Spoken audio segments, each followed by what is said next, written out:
नमस्कार, मैं हूं आपके साथ पूर्णिमा मिश्रा। हमारे खास प्रोग्राम क्या कहते हैं नरेंद्र मोदी में आज आपको सुनवाएंगे पीएम मोदी का वो ऐतिहासिक भाषण जो उन्होंने 7 जनवरी 2012 को गुजरात में दिया।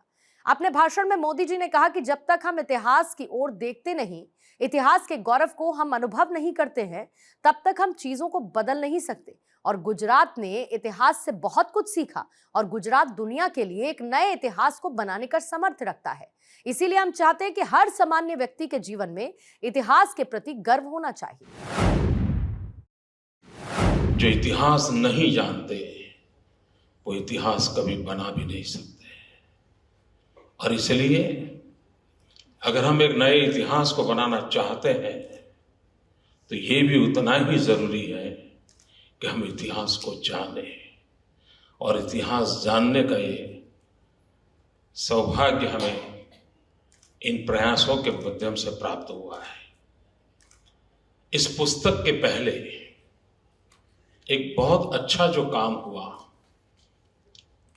वो गुजरात के समुद्री तट के सारे इतिहास को लेकर के एक जो ग्लोबल समिट हुई और वो भी कच्छ के मांडवी में की गई। दूर सुदूर एक कोने में सारे क्षेत्र के ज्ञाताओं ने आकर के अपनी बातें रखी। इस ग्रंथ में उसको भी अच्छे ढंग से समावेश किया गया है। ऐसा कहा जाता था कि गुजरात के समुद्र तट का ऐसा गौरवपूर्ण इतिहास रहा है कि विश्व के 84 बंदरों पर गुजरात का झंडा फहरता था उस जमाने में। विश्व के 84 बंदरों पे ऐसे हम लोग दुनिया भर में फैले हुए थे। और ये गुजरात के ही बंदरों का इतना प्रचार और प्रभाव था कि अंग्रेजों को भी यहां प्रवेश करने के लिए जगह सूरत दिखाई दी थी। और अंग्रेज सूरत आए, उनका मकसद तो उस समय भी था कि हिंदुस्तान में किस प्रकार से कब्जा जमाए, लेकिन इस मिट्टी की कुछ ताकत ही और है कि उन्हें यहां जमने नहीं दिया।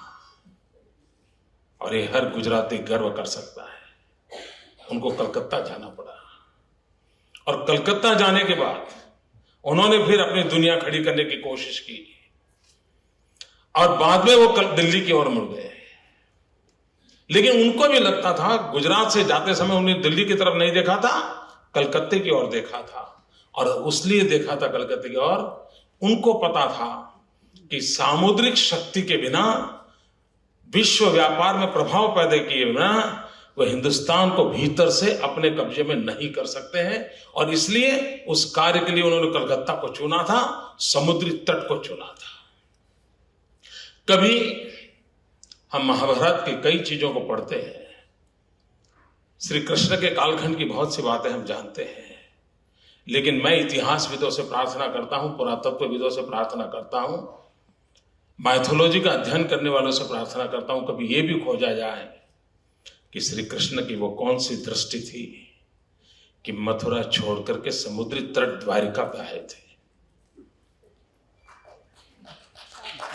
सामुद्रिक शक्ति की पहचान श्री कृष्ण को होनी चाहिए और उनके मन में कोई सपना रहा होगा कि वे द्वारिका से विश्व को कुछ देना चाहते थे, वरना कोई कारण नहीं था। अच्छा तो ये होता कि वो भी तो मथुरा से दिल्ली चले जाते, युद्ध के लिए तो दिल्ली से आगे गए ही थे, लेकिन उन्होंने दिल्ली जाने का रास्ता नहीं चुना, उन्होंने द्वारिका आने का चुना। मित्र, कुछ तो बात होगी। और इतिहासविदों के लिए ये संशोधन का विषय है कि ऐसा कौन सा कारण था कि जो समुद्र की ओर दुनिया को खींचता था। मित्र, पूरी मानव संस्कृति के इतिहास को देखा जाए तो मानव संस्कृति का पूरा विकास जल के तट पे हुआ है। मानव संस्कृति का विकास जल के तट पे हुआ है। विश्व की हर मानव संस्कृति जल के तट पर विकसित हुई है। अब वक्त बदला है। अब संस्कृति, एक जमाना आया हाईवे पर विकसित होती थी, अब जमाना आया है जहां से ऑप्टिकल फाइबर गुजरेगा वहां पर संस्कृति विकसित होगी। वक्त बदला है, लेकिन वो एक वक्त था जब जल के तट पे होता था, चाहे समंदर हो या नदी हो। और उस समय हम देखिए, खंभात किसी जमाने में बंदर था, उसको तो लोग मानते हैं, लेकिन बहुत कम लोगों को मालूम होगा, और गौतम अदानी को भी शायद मालूम नहीं होगा कि उनका स्वयं का जन्म स्थान वो किसी समय बंदर था, बनासकांठा में है। थराद किसी समय बंदर था, ये इतिहास कहता है। और इसके कारण उस समय हमारे लोगों ने सामुद्रिक शक्ति के माध्यम से कितना सामर्थ्य पैदा किया होगा। मांडवी आज भी जहाज बनाने के उद्योग के लिए मशहूर है, लेकिन प्रथम विश्व युद्ध और द्वितीय विश्व युद्ध में जो जहाजों का उपयोग हुआ था, वो जहाजों का निर्माण गुजरात के समुद्र के सूरत के किनारे पर हुआ था।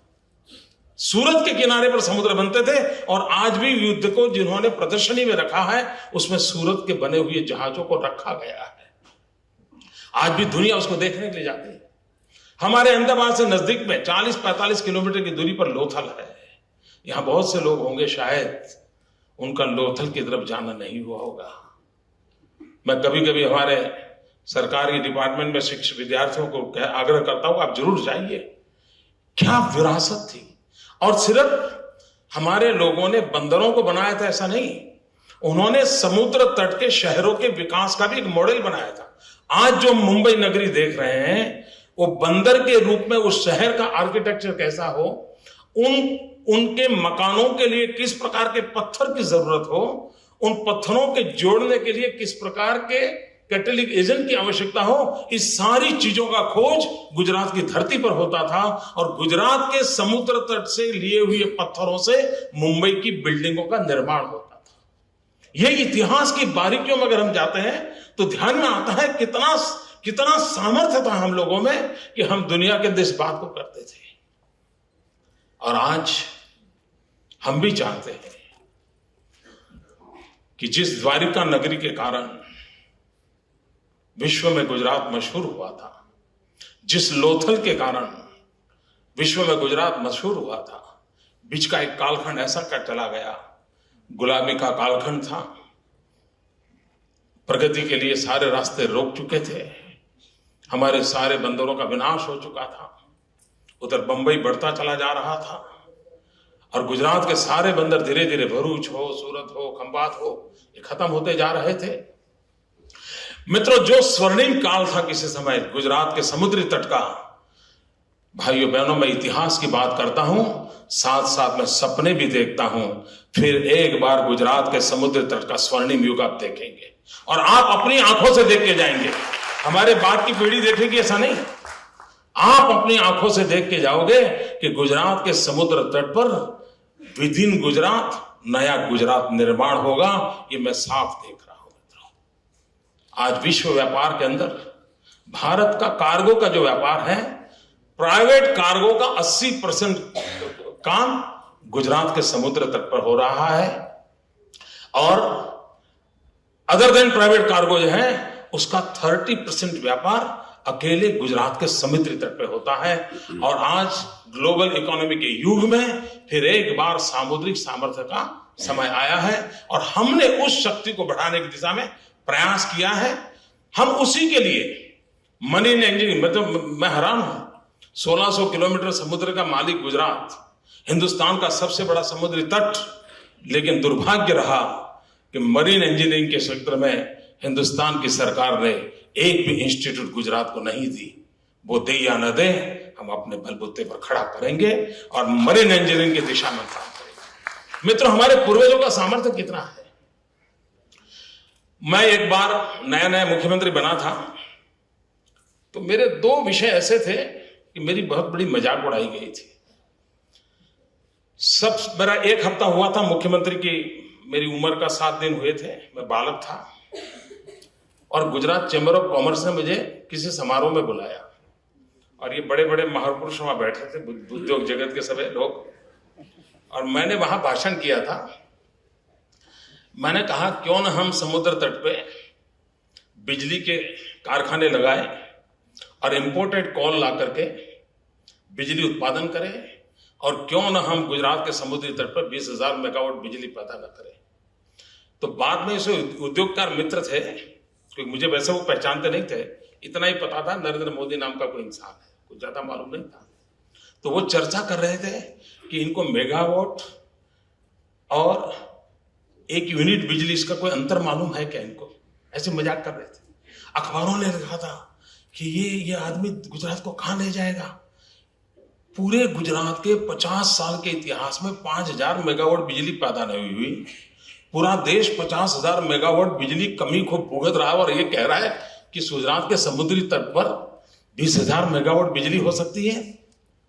मजाक हुई थी उस समय का, अखबार निकाल दीजिए। काफी मेरी बेइज्जती करने का प्रयास हुआ था। मित्रों, आज मैं गर्व के साथ कहता हूं 10 साल के भीतर भीतर गुजरात के समुद्री तट पर 12,000 मेगावाट बिजली का उत्पादन हो रहा है। वैसे ही एक विषय मैंने कहा था कि क्यों ना हम अहमदाबाद को मरीन सिटी बनाएं, मैरीटाइम सिटी के रूप में क्यों ना बनाएं। तो काफी लोगों ने मजाक उड़ाया था और वो इतना मजाक उड़ाया कि मैं भी हैरान हो गया कि यार मैं बोल तो रहा हूं लेकिन ये मेरी बात कौन किसके गले उतरेगी। लेकिन मित्रों, मैं अभी एक रिजवान कादरी करके नौजवान है जो इतिहास में खोज करते रहते हैं। उन्होंने एक सरदार पटेल को लेकर के रिजवान बैठा है, अरे वाह तो उससे मेरा बिल्ला हुआ। तो उसने मुझे एक बहुत बढ़िया डॉक्यूमेंट दिखाया। वो डॉक्यूमेंट देख करके मैं हैरान हो गया। 1894 अहमदाबाद के अंदर रणछोड़ लाल, उन्होंने गुजरात नेविगेशन कंपनी बनाई और उनका रिजोल्यूशन है कंपनी का कि हम अहमदाबाद को मैरीटाइम सिटी बनाएंगे। और तरीका यह था उनका कि खंबात से एक चैनल करके जहाजों को यहां अहमदाबाद तक लाएंगे और टेक्सटाइल बिजनेस का ग्लोबल मार्केटिंग करने के लिए उसका उपयोग करेंगे। 1894 में सपना ये गुजरात की धरती पर एक रणछोड़ लाल नाम के व्यक्ति ने देखा था। वो सपना पूरा नहीं हुआ, लेकिन हम दूसरे तरीके से कर रहे हैं। हम धोलेरा को स्पेशल इन्वेस्टमेंट रीजन बना रहे हैं। अहमदाबाद धोलेरा ट्विन सिटी बनने वाला है और स्थिति ये बनेगी कि अहमदाबाद मैरीटाइम सिटी बन के रहेगा। वो सपना आज मैं अपने आंखों के सामने देख रहा हूं।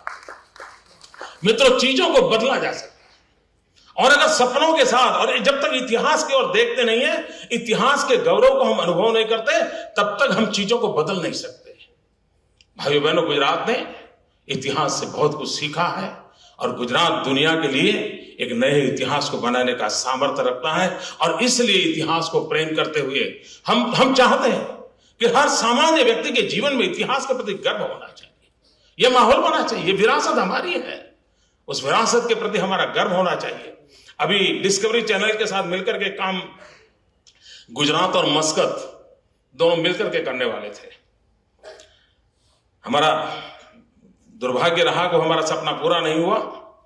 400 साल पहले जो नाव लेकर के, पहली नाव लेकर के हमारे गुजरात के व्यापारी मस्कत गए थे और गांस में से वो उस प्रकार के वो जो नाव बनाने का उन्होंने जो प्रयास किया था, तो मस्कत ने बहुत पैसे खर्च करके उसी प्रकार के गांस को तैयार किया, उसी साधनों से नाव बनाई और डिस्कवरी चैनल के साथ कांटेक्ट किया कि किसी प्रकार के आधुनिक साधनों के बिना सिर्फ आकाश दर्शन के माध्यम से ऐसी ही नाव बना करके वे सारे मस्कत से ओखा आएंगे और ओखा आकर के हम इसको एक फेस्टिवल के रूप में मनाएंगे। सारी व्यवस्था हो गई। उनको साथ कवर करने के लिए बहुत सारे जहाज लगाए गए। हमने भी यहाँ ओखा और मांडवी में उनके स्वागत के लिए बहुत बड़ी पार्टनरशिप से इंतजाम किया। लेकिन वो निकलने के बाद करीब 1.5 दिन के बाद वो डूब गई, वो नौका डूब गई। अब आप कल्पना कीजिए, इतने आधुनिक विज्ञान के बाद भी मस्कत ने इतने अरबों खरबों रुपए खर्च करने के बावजूद भी उस नाव को गुजरात के किनारे लाने में सफलता नहीं मिली। हमारे पूर्वजों में क्या ताकत होगी कि 400 साल पहले यहां से वो नाव लेकर के मस्कत तक गए थे। वो कौन सा विज्ञान उनके पास होगा, वो कौन सा सामर्थ्य उनके पास होगा, वो कौन सा उनका उस शास्त्र को जानने वाले होंगे। जो सोमनाथ जाते हो देखते होंगे कि वहां एक एरो लगा हुआ,